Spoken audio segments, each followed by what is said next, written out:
Assalamualaikum, myself Talha Salim, and I am your biology instructor from V Tuitions, which is the first free learning platform for the students of Pakistan.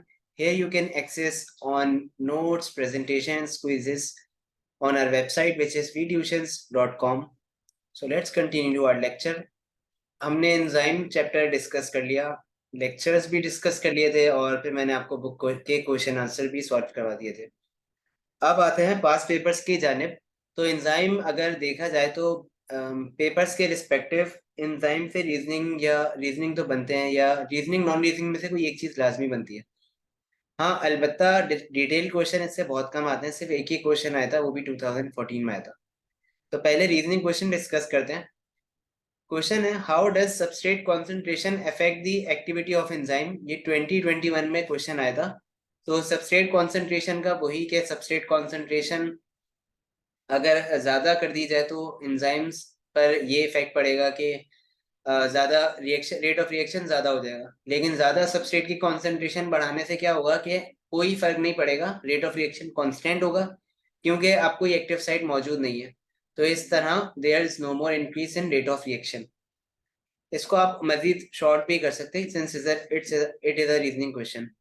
How is the activity of enzyme affected by pH and temperature. ये 2018 में question आया था। तो pH वही कि enzyme pH और temperature दोनों sensitive है। पीएच ज्यादा पीएच पे चेंज होगा तो एंजाइम्स डीनेचर भी हो सकते हैं, क्योंकि एंजाइम प्रोटीन से बने हैं। इसी तरह ज्यादा टेम्परेचर हुआ तो भी डीनेचर हो सकते हैं, और लो टेम्परेचर पर एंजाइम अपना फंक्शन परफॉर्म करना छोड़ देते हैं। तो ये बेसिकली इसका रीजन है। थर्ड रीजन है, how does an enzyme perform catalytic activity with substrate molecule. Reason है, reduce the energy of activation thereby increasing the rate of reaction. तो वही पूछा है क्वेश्चन में कि एंजाइम अपना कैटालिटिक एक्टिविटी किस तरह परफॉर्म करते हैं। तो इसी तरह करते हैं कि बेसिकली पहले तो अटैच होते हैं और फिर अटैचमेंट के बाद एक्टिवेशन एनर्जी रिड्यूस कर देते हैं, जिसके वजह से रेट ऑफ रिएक्शन इंक्रीज हो जाता है। अब नॉन रीजनिंग क्वेश्चन की जाने पाते हैं। तो पहला नॉन रीजनिंग क्वेश्चन है, right any four characteristics of enzyme. आप मुख्तलिफ लिख सकते हैं जो आपको सही लग रहा हो। पहला मैंने जैसे रीजन लिखा है कि speed up a chemical reaction की। एक तो ये कि रेट ऑफ रिएक्शन बढ़ा देते हैं एक्टिवेशन एनर्जी कम करके। फिर एंजाइम जो होते हैं, अच्छा एंजाइम कंज्यूम नहीं होते किसी भी केमिकल रिएक्शन में, वही के एंजाइम अगर 10 एंजाइम थे तो प्रोडक्ट बनने के बाद भी 10 एंजाइम ही मौजूद होंगे। मीन्स ये कि कंज्यूम नहीं हो रहा है।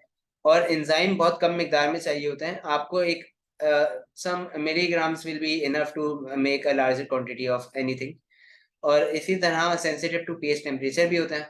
और एक तो ये कि स्पेसिफिसिटी, यानी एंजाइम्स आर वेरी स्पेसिफिक, क्योंकि खास एंजाइम है खास सबस्ट्रेट मॉलिक्यूल से अटैच हो सकता है। इसके अलावा और भी इसके कैरेक्टरिस्टिक्स निकल सकते हैं, आप वो देख सकते हैं। अब है राइट अ नोट ऑन की लॉग थ्योरी। तो की लॉग थ्योरी फिशर ने प्रपोज की थी 1899 में, जिसके मुताबिक ये एंजाइम में खास के सबस्ट्रेट मॉलिक्यूल से अटैच हो सकता है, just like a specific key can unlock a specific lock। Basically एक ताले को एक खास की चाबी खुल सकती है, उसी तरह एंजाइम भी एक खास सबस्ट्रेट मॉलिक्यूल से ही अटैच हो सकता है। अब क्वेश्चन 7 है, right any four characteristics of enzyme. अच्छा ये क्वेश्चन देखें आप, 2022 में भी रिपीट हुआ और इसके बाद 2018 में भी रिपीट हुआ। तो ये दोनों आप वापस वही पूरा सेम लिख सकते हैं। ये क्वेश्चन 3 है, यहाँ पे बाय मिस्टेक 7 8 आ गए। खैर, name the factors which affect the activity of enzyme and describe any one of them.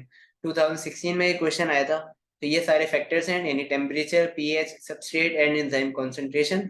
और आप इनमें से किसी जो आपको सबसे ज्यादा इजी लग रहा हो आप वो एक्सप्लेन कर दें। अब आपको अगर लग रहा है कि टाइम शॉर्ट नहीं है, आप यानी सारे आपने कर लिया अटेम्प्ट, ये कि आपको लगता है कि भाई आप जल्दी कर सकते हैं, तो आप ग्राफ प्लॉट कर सकते हैं, वरना there is no need to draw और basically plot a graph. Question 9 is name the factors which affect the activity of enzyme and describe any one of them. तो ये वही सवाल है, रिपीट हुआ। अब क्वेश्चन है again, state the effect of pH and temperature on the activity of enzyme. अब यहाँ पे आप देखें कि फैक्टर्स कितना ज्यादा इंपॉर्टेंट है कि हर साल बार बार इनसे सवाल लाजमी बन रहा है कि सबस्ट्रेट से क्या फर्क पड़ेगा, एंजाइम से क्या फर्क पड़ेगा, पीएच से क्या होगा, टेम्परेचर से क्या होगा। तो आप इसे तो घोल कर पी लें कि एक एक आपको बात पता होनी चाहिए, भले वो कितना ही सवाल घुमा दे। डिस्क्रिप्टिव क्वेश्चन सिर्फ एंजाइम से एक ही आया था 2014 में कि व्हाट आर एंजाइम्स, तो यहाँ पे आप डेफिनेशन दे देंगे एंजाइम्स की। गिव टाइप्स ऑफ एंजाइम, तो यहाँ पे आप दोनों डिस्कस कर देंगे टाइप्स ऑफ एंजाइम के on the basis of substrate और on the basis of type of reaction. और फिर डिस्कस दी फैक्टर्स, तो ये वही फैक्टर्स यानी टेम्परेचर, पीएच और वो सारी चीजें। तो यहाँ तक के लेक्चर हमारा खत्म होता है और यहाँ पे चैप्टर भी एंड होता है। अब आप अपनी एवेल्युएशन के लिए हमारी वेबसाइट पर जाके वहाँ पे क्विज मौजूद है पूरे चैप्टर का, तो आप वो कंडक्ट कर सकते हैं। बाकी हर लेक्चर का इंडिविजुअल क्विज भी है, तो इससे आपकी प्रैक्टिस ज़्यादा अच्छी हो जाएगी। तो आई डू बेसिकली प्रेफर कि आप जाएं और अपना टेस्ट वहाँ पे दें। So if further you have any queries, then you can visit our website, then you can join our WhatsApp community, and also you can go to our website. तो वहाँ पे आप जाके हमारी लेक्चर्स या प्रेजेंटेशंस ये सारी चीज़ें आप वहाँ से डाउनलोड कर सकते हैं। तो आज के लिए मुझे दीजिए इजाज़त, मिलते हैं आपसे नेक्स्ट चैप्टर में विच इज़ चैप्टर 3। फिलहाल के लिए इतना ही, अल्लाह हाफिज़।